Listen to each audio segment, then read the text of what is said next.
And can you kind of go through the title process? I'll be completely honest. When I started out as a realtor a couple years ago, I had no idea what title did.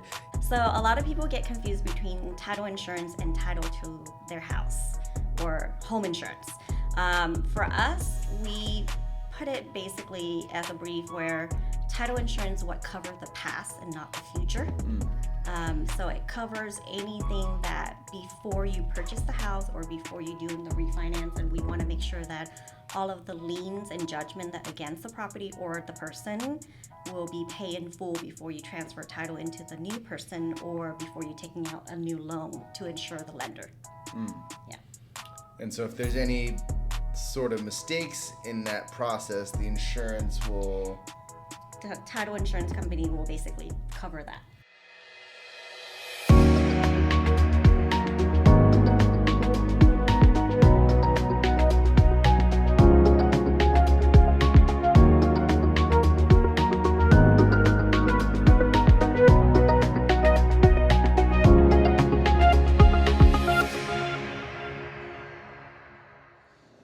Hey everyone, thanks for tuning in to episode 45 of the Realized Gains podcast. I'm your co-host Jordan Lee, a mortgage lender based here in Portland, Oregon, and I'm licensed in 9 states. And I also invest in single family real estate. Yep, and I'm your co-host Stephen Tran. I am a realtor for Oregon and Washington. I invest in multifamily and short-term rentals. Stephen, who did we interview today? So yeah, we had a really interesting guest, our first title escrow officer. We interviewed Kristine Huynh of Lawyers Title. Yeah, super great interview. She gave a lot of good insight into the general title process, how it works, the difference between title insurance and home insurance. And then she also talked about she's really a serial entrepreneur. Yeah, she has a couple rentals, she has a business, and just going back to the title thing, like I said, I work with title people almost every day, and I basically didn't know a lot of what they did, and she was a really great explainer in telling us what her business does and how it helps protect our clients. Yeah, so if you want to learn about getting into title, or if you want to learn about entrepreneurship, this is a great episode for you. Hey guys, welcome to episode 45 of the Realized Gains podcast. I'm Stephen Tran. And I'm your co-host, Jordan Lee, and we're super excited to have a special guest today, Kristine Huynh. Kristine, hey, you want to just give us a quick background of your story? Excuse me. Or I don't know if you grew up in Portland and kind of your journey into real estate and business as well. So I actually moved from California, and I've been here for over almost 20 years to Oregon. Oh, okay. What brought me here was actually we moved here so that I can help out my brother-in-law to go to school. And, how old was he? He was 18 at the time. Okay. So we moved up here so he can stay with us and all that. And I ended up to stay here, and he moved back to California. So pretty much, yeah. That's funny. Yeah. And I got into title and escrow when I graduated, just get out of high school and doing it as a part-time job. Oh, you went straight from high school to escrow. You didn't go to college or anything? I was doing college at the same time and doing title and escrow as a part-time, and then kind of grown into the love of title and escrow. So I done pretty much background from title search to typing up a policy and then do the title and escrow. Yeah. Oh, wow. Yeah. Can you talk about what interested you in title in the first place? Was it something that... Yeah, that's not a job that I would expect to find in college.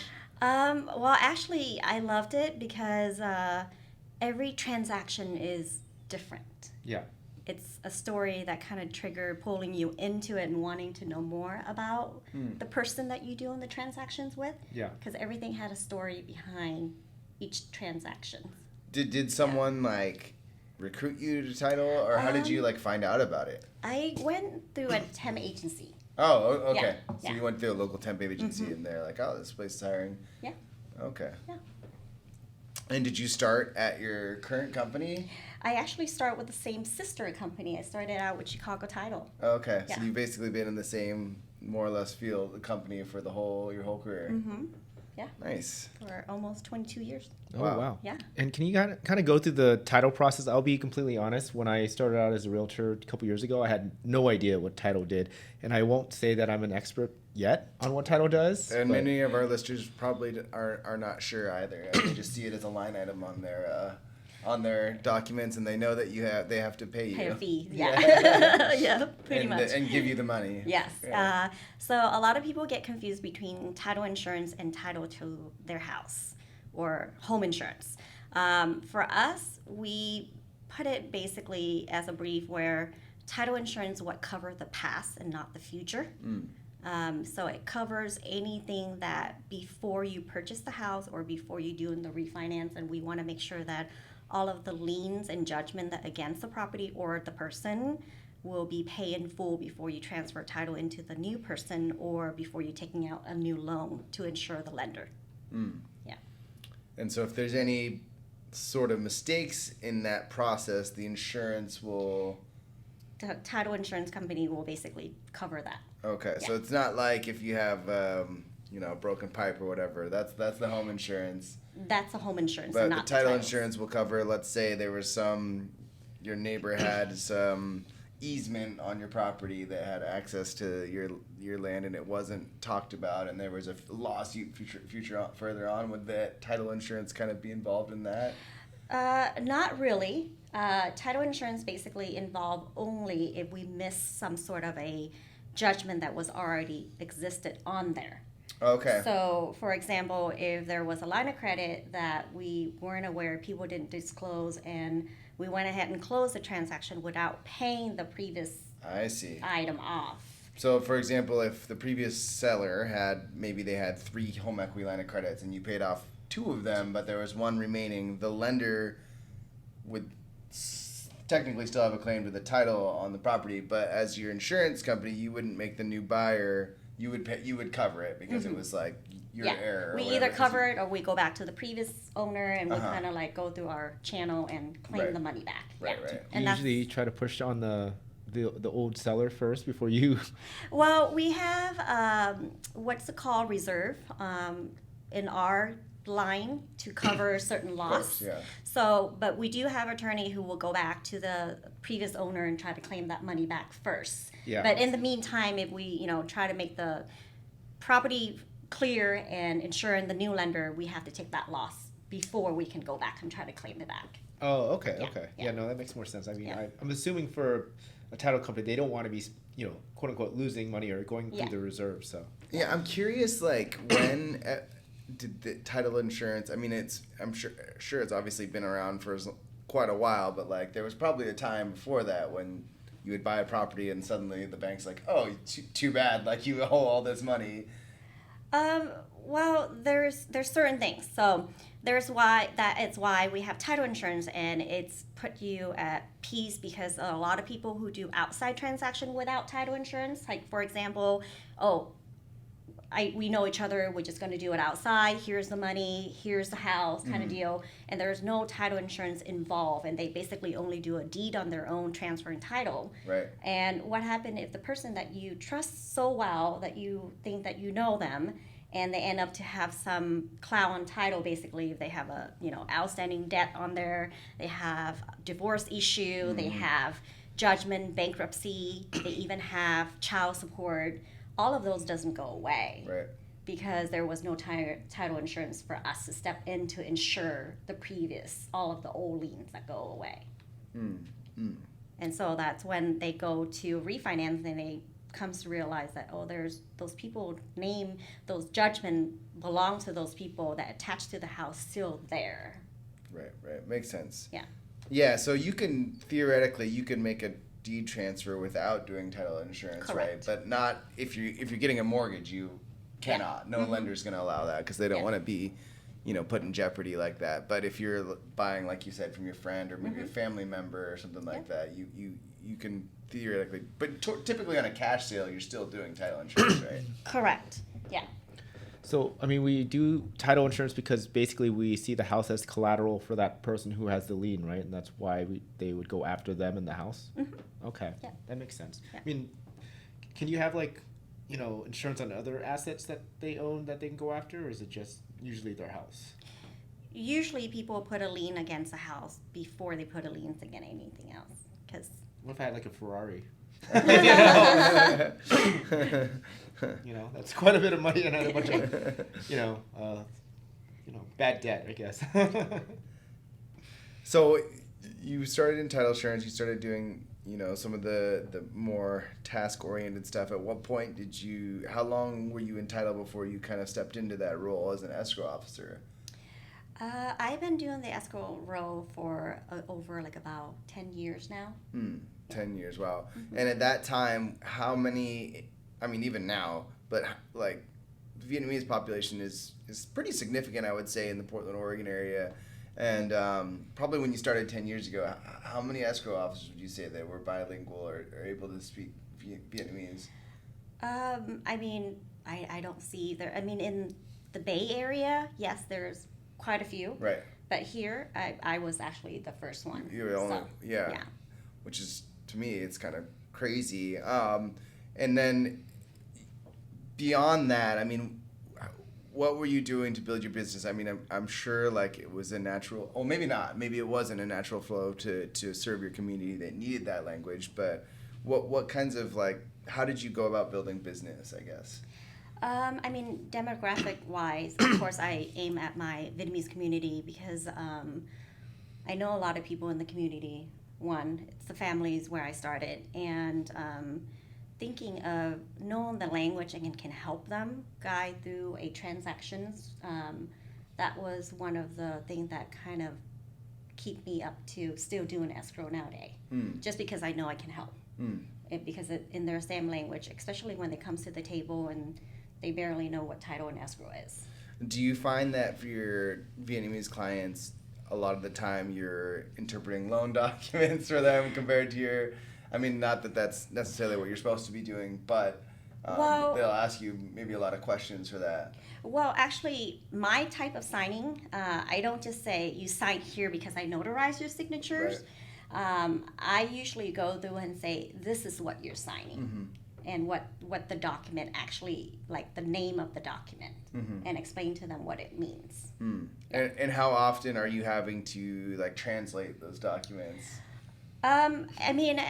If it's a Vietnamese customer, I usually ask them, do they more comfortable in their own language, or do they prefer it in English? And then if they say, yeah, go ahead and speak to me in Vietnamese, then I usually just say those things in Vietnamese. Oh, yeah. Yeah. I was going to say, there's a lot of terminology that I would not know how to translate into Vietnamese, Yeah, were you able to, right away know how to know that in both languages, or did it take you a while to kind of develop the vocabulary?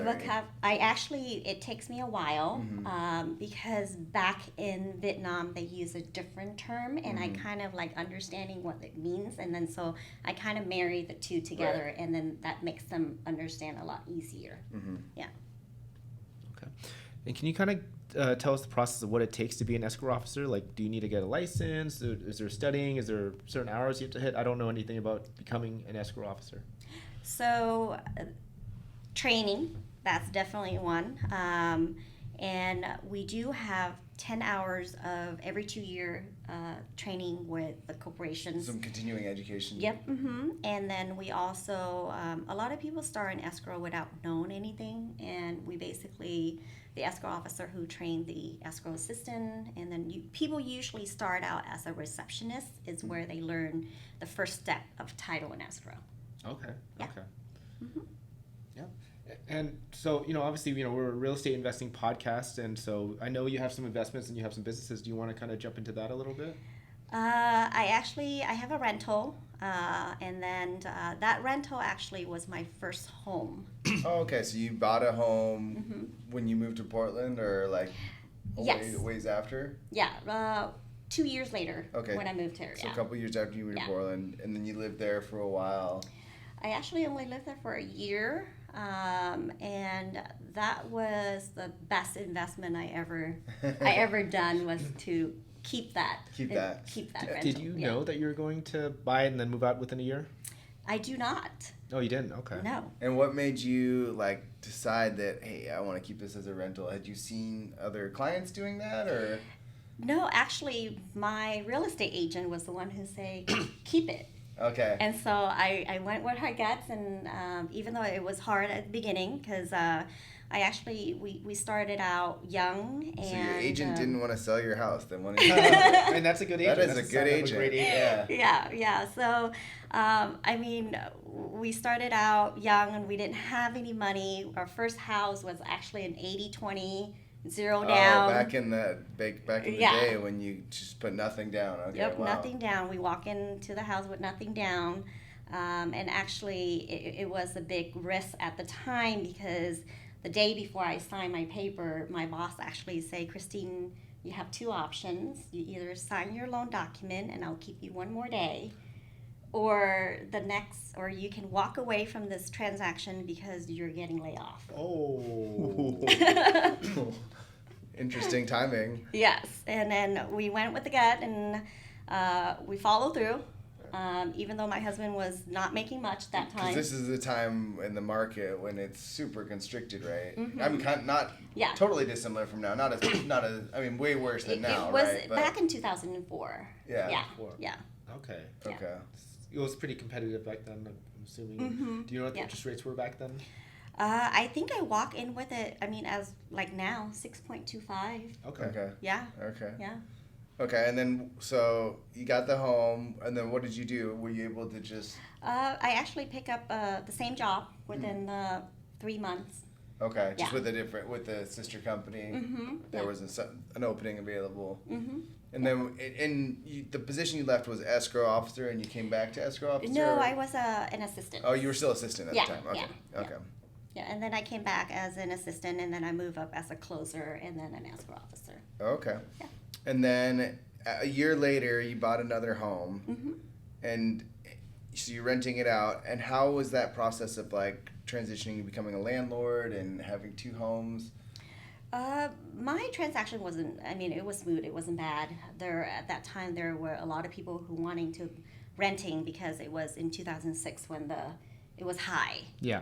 Yeah, it was. I got my second one was at peak high. Okay. So Yeah, you bought right. it like max price, basically. Mhm. And right after I purchased that is when it take a low. Right. So, yeah. And you didn't freak out when that happened? You just No. kind of held on and yeah. were focused on the future? Mm-hmm. Yeah. Okay. Well, how are the numbers working out for you at that point? I mean, with in terms of your mortgage and then your rentals. The rental I rented out as equal to my mortgage. Okay.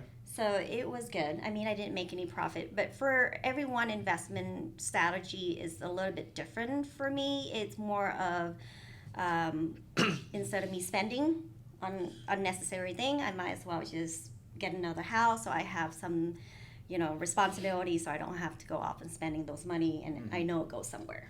I mean, the nice thing is like you said, you came in with 0% down. Maybe you paid your mortgage for a little bit, and then you were break even. So you basically put very, very little down, other than someone paying off your principal for Yeah. your property. Yeah. So I wouldn't say that's a bad investment. You Yeah.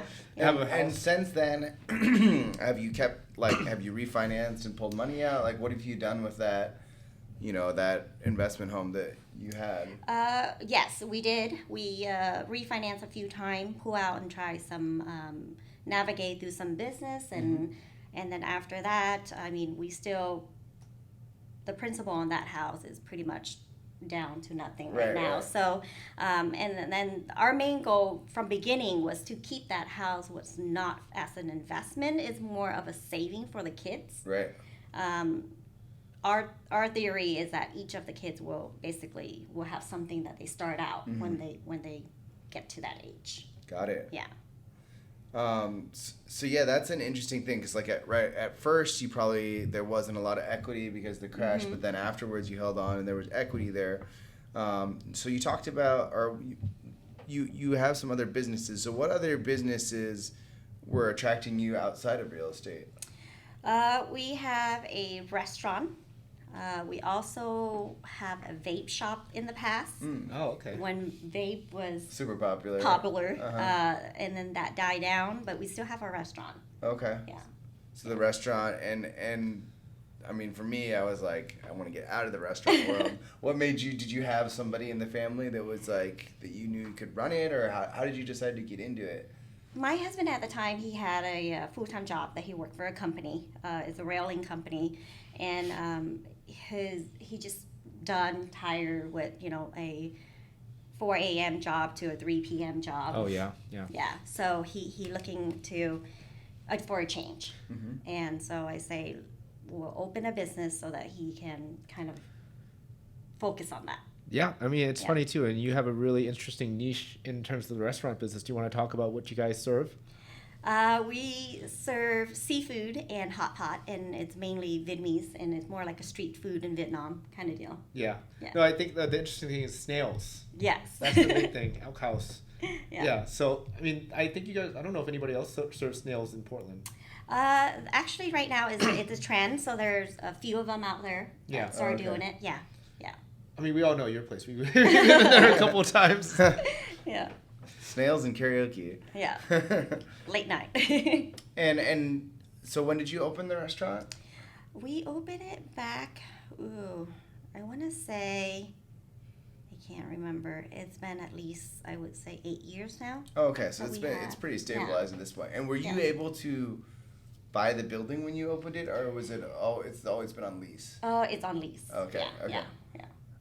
And how have you felt that your kind of the money that you've invested in business versus real estate? How have you seen the difference in growth and equity and cash flow, I guess? To be honest, if I do have a choice and if I do have an option, I'd probably stay in real estate. It's more, even though people think it's scary and not stable, but for me, if you're gonna, it's better. Because the restaurant, you can't predict the volume and the number of the customers, those Right. kind of things. So Yeah. But you guys made it through COVID, so you did better than a lot. yes, yeah. I mean, how much focus is are you in the business? Because you obviously have a job as a escrow officer. You have your rentals, which I don't know if do you manage that yourself too? Mm-hmm. And then you have a restaurant, which is completely a whole different thing. Do you work in the restaurant at all, or do you do anything there? I did. For the first 3 years that we opened, I actually busting tables. Oh my god. I got out get of out of my- work 5 o'clock and go put Yep, on the yep, apron yep. and go bust it. Oh my Until god. 2 o'clock in the morning. Jesus. I got home, I basically crawl up my stairs. Yeah. I do remember those dates, yeah. Okay, yeah. Yeah. And I mean, like you said, if you had to start over, you'd do all real estate instead of the restaurant, right? Yeah. Okay, so I mean, what are the pitfalls of running this business? You can't control a lot of things. Supply chain, employee, rate inflations. I mean, there's so many that it's out of your control. Right. Yeah, you can see an instant cash flow, you can see an instant cash return, but you have to manage that cash very well for it to carry through those, down time. Yeah, and that's kind of the things that scared me. And also, I feel like if you don't own the real estate too, the prospect of selling is always a challenge as well. Like, I mean, maybe it's easy if you have a good enough balance sheet and you have a good enough numbers. Like trying to sell a small business sometimes can be pretty challenging, right? Yes, yeah. I mean, yeah, especially if you're coming up on your lease terms. Like you have a 5-year lease you're coming up, and then you never know what the landlord's going to charge for the new person who buys your business. Yeah, yeah. So that's always difficult. Yeah. And it's hard because, especially when people want to buy a business, they want to buy a business that more sustainability, where it's already there's a gain. Right. No one want to walk in on a business that it's already a negative. Right. Yeah. And they want it to be something. Typically, they want it to be something pretty passive too. Yeah. Right. They don't want to have yeah. to be there. They don't want to have to be putting on their apron after a long Yeah. day at work. Yeah. And I mean, for me personally, I'm just kind of scared of the restaurant business. I've had talks about starting a boba shop or a salted cream boba, whatever, and I just think you have that, you might have to line out the door the first couple months, and then you never know. Maybe the next trend is just, I don't know boba stuff, but something completely different, and then you have no line at all. So Yeah. I mean, I don't know if snails are ever going away, but Yeah. I mean, we still enjoy them. That's the thing. So that's the same thing. That's why there's a few of them out there that start, pretty much doing the same similar thing. So that's why. Are you feeling the crunch in your business with those opening up? To be honest, not really. Everyone have their own little niche kind of deal. Their own clientele, I guess, is what we call it. But if you like a certain place, you will go back to the same place. I mean, you got us locked in, so we're always there. So, okay, so you got rental, then you went for the restaurant business. Is there any other ventures or things that you're pushing towards? Are you still going back towards real estate now, or like what are you looking at? Or Well, I also had tried a few other investment like flipping, but so far that's not. I don't think that's my niche. Flipping. Yeah. I've always felt like flipping is hard. Yeah. Oh yeah, I've been there. It's a pain. It's a pain. You know. Yeah. You have to get the right contractor. Obviously, you have to be able to sell it. You know, which is always tough too. Yeah. You're always pawning off like, hey, buy this. You know, like I just worked on this. It is a pain. And at the end of the day too, when you stop flipping, I mean, you stop making money. It is really just a job. Yeah. So I've been there. And it's either you get lucky with that job or you know, if not, then it's a loss. So it's a big chance. Going back to switching gears here. Going back to title world.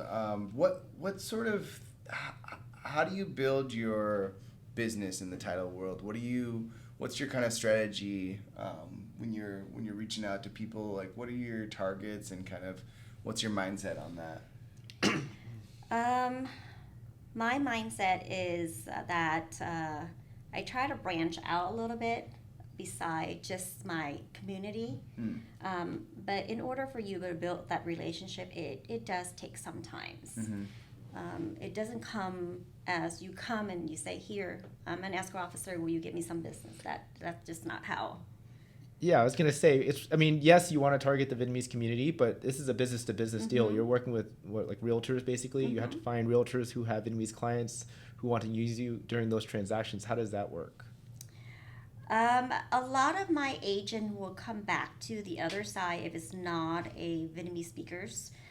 They will say that their clients do need that special service. Okay. And it's just not my clients only. I do have random call from other colleagues, even from another title company that know that I speak the language. Some of your referrals come from your other colleagues. Yeah, and they would call and say, hey, Kristine, will you help me with the signing? You know, they do need that special service. And I say, yeah, I can help. Is there like a referral process in title, or is it just I'm just gonna go help? There's no referral process. I would just do it as a favor, as thinking of helping out the community and help out the other person. Yeah. I would say that one of the reasons why I always like working with Kristine is that I can text her, and there's like very few title people that give out their cell phone number. I mean, I like working with Kristine because she's 4 floors down below us, which helps a lot. So if someone was interested in getting into like, real estate investing, based on your kind of experience, what would you tell them? I would say start out small. And the same thing I told my family member who thinking about buying a house, and I say, if you don't have a big budget, start something little.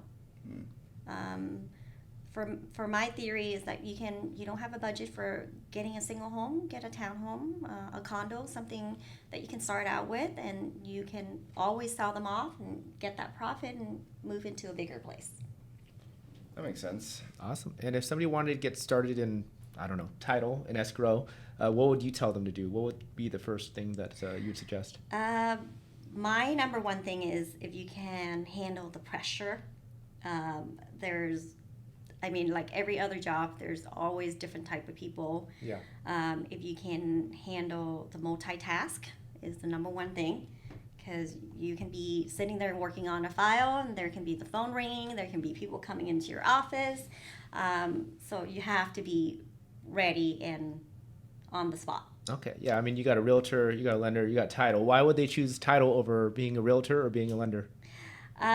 We have a stateable income. Okay.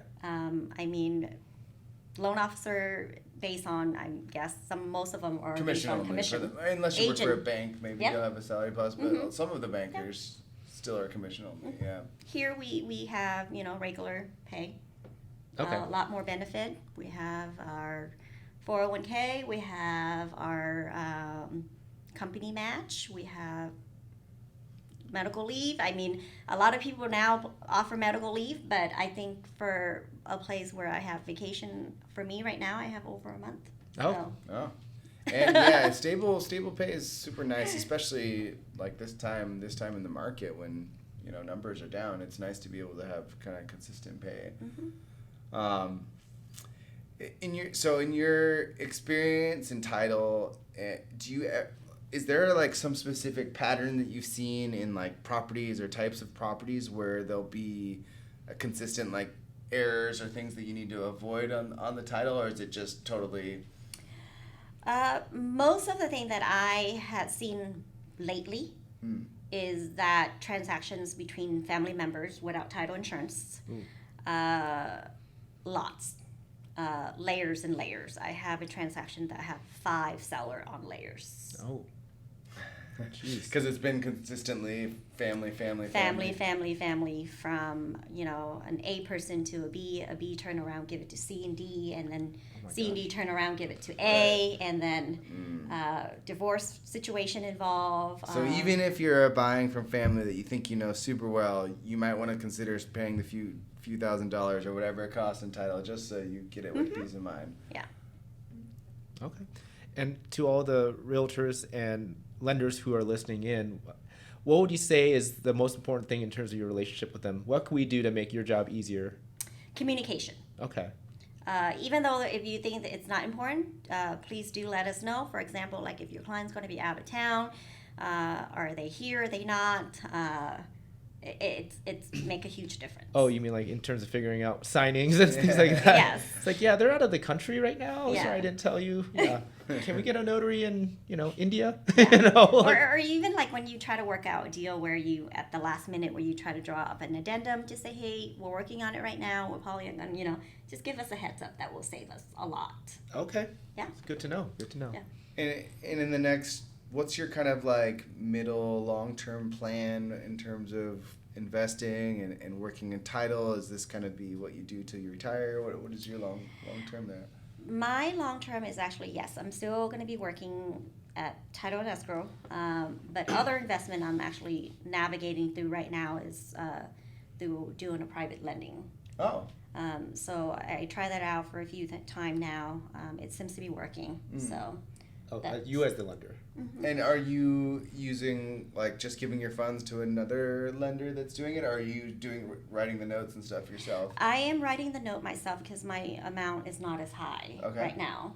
So, and most of mine are right now just short terms, like about 6 months or so. Okay, so nice. How are you vetting out people you're giving out loans to? Mostly our friends.